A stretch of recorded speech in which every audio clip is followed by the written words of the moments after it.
Brace yourself. We're about to take a step inside a small d Democratic nightmare that also happens to be a big D Democratic nightmare, a nightmare that actually happened at least once before in this country in the year 2000.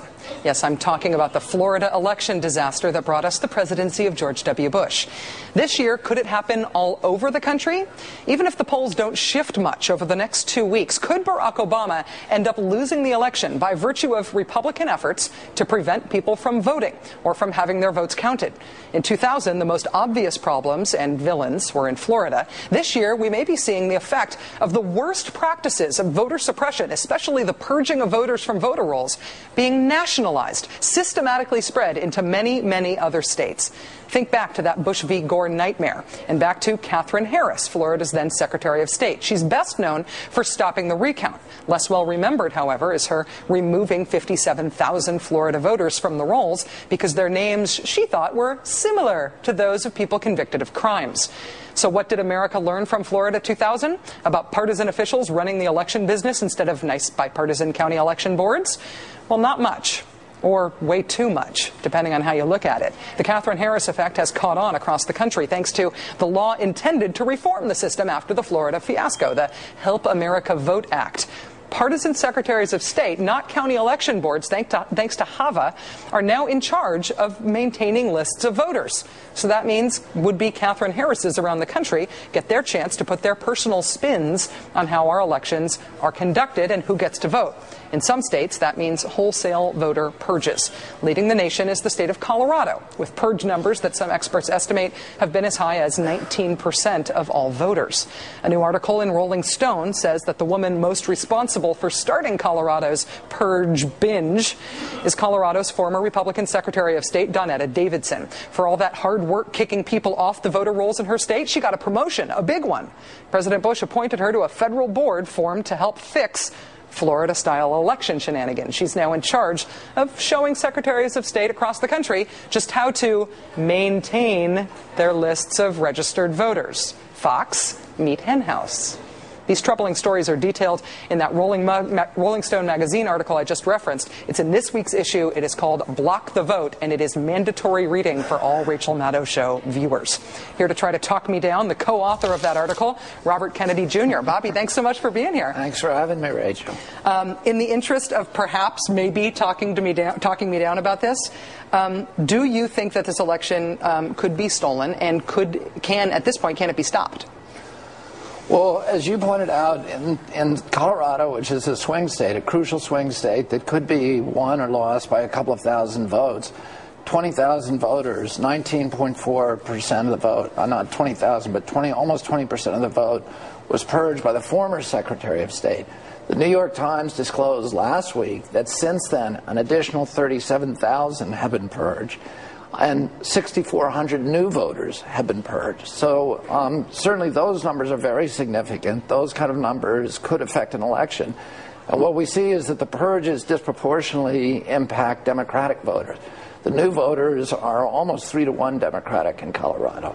So if you purge 6,400 new voters, you're getting rid of a substantial number of Democrats. And the algorithms that they use that are in what you call the Help America Vote Act, which incidentally was passed by the Republican Congress and the Republican Senate and the Republican President. But it was designed by, there were some Democrats involved in the original writing, but it was really hijacked by Bob Ney, Congressman Bob Ney, who's now in prison, and Jack Abramoff, who's now in prison. And it's been used to erect a series of barriers that make it really an obstacle course, particularly for African Americans to vote, for Hispanics to vote, for young people and old people. One of the requirements that is now spread through most of the states via HAVA is identification requirements. Now, you may say, well, it's no problem. Every time I go to write a check, I show my ID. I show a government-issued ID, a driver's license. But in fact, there's a lot of Americans who don't have driver's license. 1 in 10 American of voter age do not have driver's license. Who are they? They're senior citizens, they're young people, they're people who live in cities, and they're black people. In other words, Democratic voters. 1 in 5 black voters does not have a driver's license. That means if you require a driver's license, you're getting rid of 20% of the black voters in this country.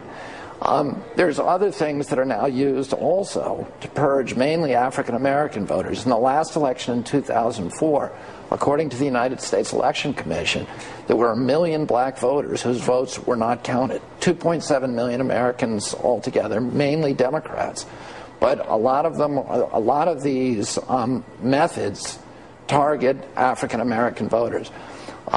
Another method that is being used that's probably the most frightening is called the perfect match tight match. And what that says is that if your registration, the information on your registration, the government agencies, the electoral officials in each state are required to check your registration information against existing government databases, your Social Security database and your driver's license database. If any of the information, in some states it's a perfect match is required, in swing states like Iowa and Florida, a perfect match is required. Perfect match, so that means like middle initial, hyphens, everything. Exactly. Yeah. So if I wrote my name on my driver's license, Robert F. Kennedy, and I wrote on my registration to vote, Robert Francis Kennedy Jr., my registration would be thrown out. And that's what the new Secretary of State of Colorado has done to these 6,400 new voters who are, again, mainly Democratic. It's one thing to understand what these tactics are, and when you lay it out that way, it's very easy to see why they have chosen these targeting new voters, these ID requirements, this perfect match stuff, because obviously this sort of selects for likely Democratic voters to keep people away from the polls. It's one thing to know why it's happening and that it is happening. It's another thing to know how to stop it. One of the things that you've talked about a lot on this show is the Bradley effect. Yeah. And, one of the best explanation about the Bradley effect, which is really the difference between the exit polls and the official tally, yeah, that black voters, but really it's Democratic voters, receive less in the official tally than they did in the exit poll. But that's largely explained by the fact that after they vote, hundreds of thousands, in fact 1 million, black voters are simply not counted. The spoilage in black jurisdictions and black precincts, and this is according to the U.S. Election Commission, are 9 times the spoilage in white precincts. That means ballots that cannot be counted by the machines. Why not? Because the black precincts receive the worst machines, the oldest, most antiquated. So 9 times the number of blacks votes are simply thrown out. More blacks are also given provisional ballots, and 1/3 of the provisional ballots are thrown out. That's why it's important. If you get this book, Steal Back Your Vote, which is stealbackyourvote.org, this will tell you how to avoid the obstacle course, how to run through the obstacle course so you can make sure that your vote counts. You need to know that they're setting it up for you, know why, and know how to get out of it. Don't accept a provisional ballot. That's the key thing, and vote early. It's absolutely critical that people go in and vote early, and if you can avoid it, don't send your vote in, but actually go in person and vote early. The article this week in Rolling Stone is called Block the Vote. Steal Back Your Vote is a very cool comic that explains not only how this stuff works, but how you can avoid getting trapped like this. You can learn more about that at our website, rachel.msnbc.com. Robert Kennedy Jr., it's great to see you. Thanks for being here. Rachel, thanks for having me.